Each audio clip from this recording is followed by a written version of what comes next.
thank you for the incredibly warm welcome. It really just makes me feel so part of the family. And this is important to me to have this endorsement of this significant part of our community and the other community members who stepped forward, because I'm viewing this part of our state, not just the borough of Queens, but this particular part, as what I call the firewall. You're the ones that are going to protect me from the forces, and we talked about the references in social media and how there's people that are spinning up all these far-left socialist views that we don't subscribe to here in New York State. We are not socialists, we are Democrats, and there is a vast difference. And so I need this community to come out strong, because that'll send a message with our success here and the success of my amazing Lieutenant Governor who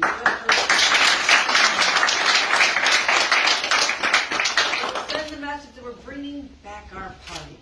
Our party is right here in the middle. We have values that go back a long time, and that's to honor tradition, to honor families, and to honor religious freedoms, and to support education for our children. And that is why we've been so proud to truly, truly increase the amount of money going for our non-public schools, and especially in the STEM education, because I have been to so many yeshivas, and I see the extraordinary work that's being done there.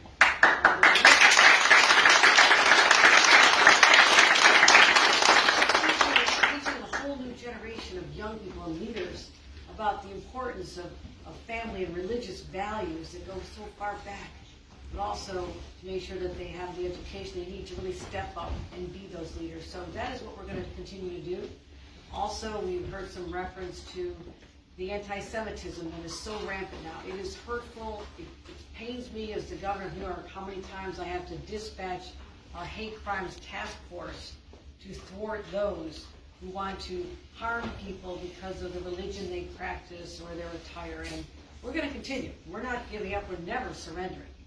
And I've met a young man who was I was at a yeshiva not long ago in Flatbush, and met a young man who just was telling me that he's afraid to walk the streets now because wearing a yarmulke, he's a target, his friend told him.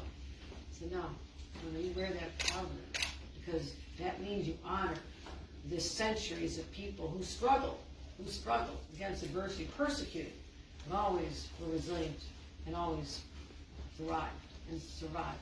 So I want to continue focusing on our investments in education, focusing on making sure our communities are safe, but not just safe. As we're walking our streets, I now have to worry about what's happening with the Supreme Court. That's why I had to call back our legislature. I was literally on the phone with Speaker Hasty as I got out of the vehicle here today. I was a couple minutes late. I'm sorry. Blame the Speaker. I said we have to focus on this and get this done.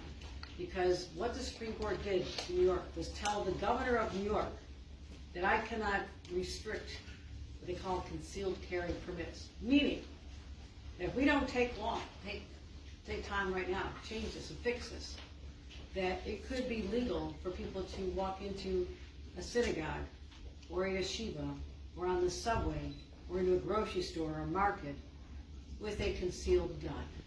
That is absolutely opposite of what we've been trying to do. You've heard references to the bail reform. I want to thank the leaders who are here, and I'll recognize them again because they're my partners. But their courage in also standing up to say, no, we have a right to protect ourselves, protect our children, our families. And sometimes the pendulum swings too far one way, and you have to bring it back. And that's exactly what we did. We can always find that right spot to do the right thing. And I'm really proud of how we accomplished so much in a really short time. But I'm energized. I am so humbled to be the governor of the state of New York. It's something I never could imagine. But now that I've had the opportunity to serve through some very challenging times, I was literally on the job 1 week, and we had Hurricane Ida come through and destroy so many of our neighborhoods, the loss of 13 innocent lives, drowning their homes, the cleanup, the work that they're making this community feel vital again, that we believe in them, we're going to help them, and then getting through COVID and tough budget times and now Supreme Court decisions. We've done a lot. But I also have to prove, in support of all of you, that a woman governor can succeed.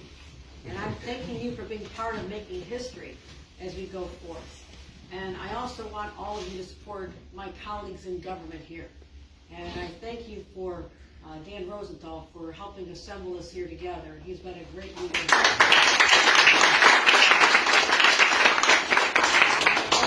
Eli and everyone who made me feel so welcome, walked me here. Charlie is a little child. He's in there. He's in there, little baby's in there. I hope you get a chance to see the baby for you and your wife for being so generous with your home here today.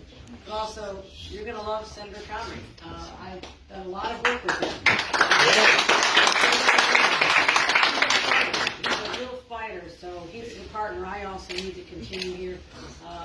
Senator Dabo, I want to thank you for your service here. We've been on many, many events together. Also, David Weprin, when I'm back in 2014, we knew each other from my congressional race, but in 2014, I'm a brand new lieutenant governor candidate, just like Antonio Delgado. I'm like, who's she? Who's she? She lived from a place called Buffalo? What's Buffalo? Is that an animal or a place? So he took me to senior centers. And I walked through the senior centers with David Weprin. People almost were throwing down flowers. They love him so much. It was beautiful, the reception you received because of all the work you've done in your district. And Andy, have a seat. Continuing on the legacy of public service from your father, who've long admired, and what you've accomplished as well as a fighter for our families and education. I thank you for that. And Shimmy. Kevin, how many times have I seen you? Hopefully. I've seen it for a while. It was every day. I mean, what a voice you are for this community. You really have done an amazing job making sure that people in place of power understand the concerns here as well. So these are the partners I'm going to continue to need, but also the main partner I need is my lieutenant governor. And as heard, we appear on different lines. It's not like a president and a vice president. So there will be people out there who are hearing other names of some other candidates and the social media frenzy around certain candidates. That's not who I want. It's not who I want. I want Antonio Delgado as my partner. He is at his endorsement means everything to us. It truly does. And if you can continue to amplify the votes we've already received here, and I'm grateful for that. But also, there are people out there who have not voted. And there are people out there who may not think it's important to vote. Who votes in June? What's this all about? I need all of you with the voices out there, the influence that this community has, the power that you have. I'm asking not just for your endorsement, but please unleash that. In the next day, you can vote till 5 o'clock today, and also on Tuesday. Tuesday's going to be a big day for us. And God willing, and I'm a very religious person, I believe there's a reason why I'm in this place. It's not because I wanted to, because God wanted me to. God has a purpose. And I have to remind people that there is a spiritual underpinning of my belief in public service, that we're all called to do God's work here on earth. And that is why the support of the Marion community is so important to me as well. So you'll be part of the victory on Tuesday night. You'll be part of our victory in November. And I'll never forget coming here on a hot Sunday afternoon, together, taking the time out of your lives. I'm telling you, I don't take this for granted at all. I am humbled when I look around this room and see all of you who gave up your time to support this ticket for governor and lieutenant governor. So thank you.